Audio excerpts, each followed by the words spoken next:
Dans un de ses livres, André Frossard se moque avec un humour noir de ceux qui parlent de perdre la foi comme on perd son portefeuille ou un trousseau de clés, en notant que dans les bureaux d'objets trouvés, on réclame plus volontiers les gants que la foi, sans doute parce qu'on ne tient pas du tout à ce qu'on appelle sa foi, qui donc n'est pas une vraie foi.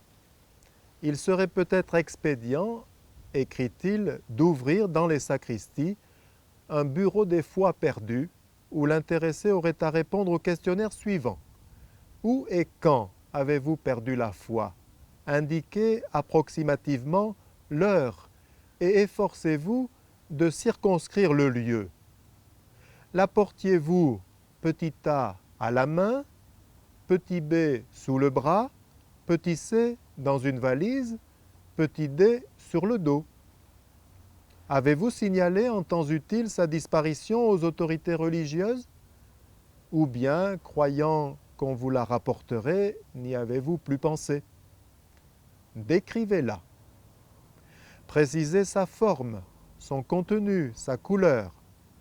S'agissait-il d'une foi de charbonnier en or massif, d'une foi d'enfant en peluche ou d'une foi d'adulte de fabrication moderne en matière plastique adaptable à n'importe quel système philosophique ou religieux?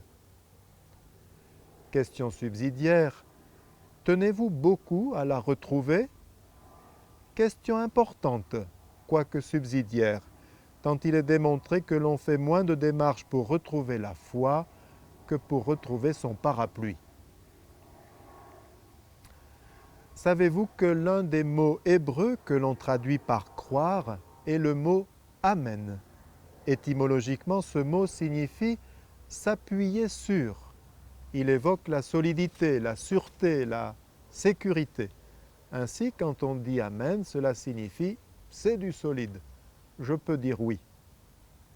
Dans le livre d'Isaïe, il y a un beau jeu de mots qui veut dire si vous ne croyez pas en moi, vous ne serez pas sauvés. Un beau jeu de mots que l'on peut reprendre en français par vous ne tiendrez pas si vous ne tenez pas à moi. Vous ne vous maintiendrez pas si vous ne vous appuyez pas sur moi. À chaque vigile pascale, nous renouvelons la profession de foi de notre baptême. Le prêtre dit « Croyez-vous en Dieu le Père Tout-Puissant, Créateur du ciel et de la terre ?» Et toute l'assemblée dit « Je crois ». À certaines célébrations de baptême, ce « je crois » est un peu timide, hésitant. Peut-être parce qu'on n'a pas l'habitude. Je crois en Dieu, ça ne veut pas dire je crois qu'il va faire beau demain. Cela veut dire je crois à ma maman. Je la crois, même quand elle me révèle un secret de mon enfance que je ne peux plus vérifier. Je la crois parce qu'il s'agit de ma maman. Le Concile Vatican II a bien résumé les choses en écrivant ceci.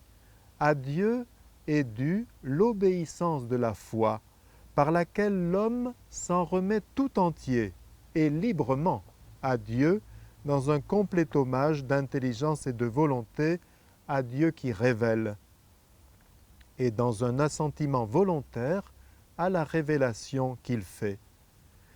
Pour parler de la foi, on ne peut s'en tirer qu'avec ce paradoxe.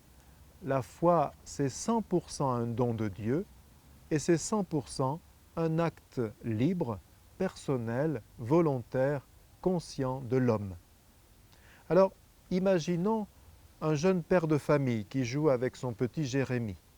Jérémie a à peu près 2 ans et son papa le prend sous les aisselles et le place sur un mur à peu près 2 mètres de haut. Et le papa lui dit « Jérémie, saute !»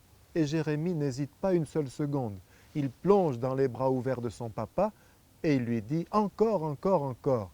Et le papa le remet sur le mur et il y est à peine qu'il est déjà dans les bras de son papa. Et si le papa ne se fatiguait pas, eh bien Jérémie continuerait le jeu longtemps. Prenez le même Jérémie vers 9-10 ans. Le papa le met aussi sur le mur et lui dit « Saute !»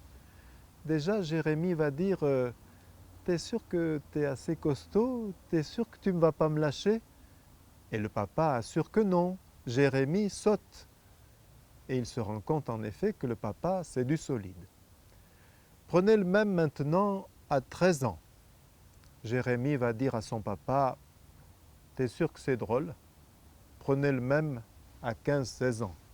Il va lui dire, « Tu me prends pour qui ?» Quel âge a notre confiance en Dieu?